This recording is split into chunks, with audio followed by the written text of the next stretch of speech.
எப்படி தாவரம் செய்து பார்ப்போம் வாங்க.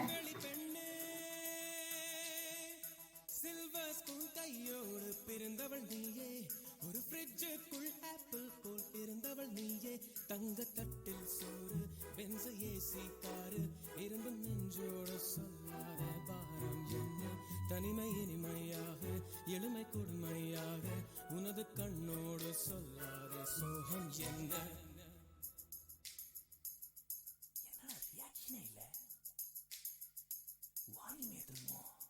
ஸ்ட்ராபெரி கண்ணே விண்வெளி பெண்ணே, நம்ம ஊர் ஜாமே அம்மாவே செஞ்சிருக்கு. நீங்க வேணா வந்து பாருங்க. உங்களுக்கும் இந்த மாதிரி ஜாம் பிடிக்கும்னா இந்த வீடியோ லைக் பண்ணுங்க. பாய், see you back.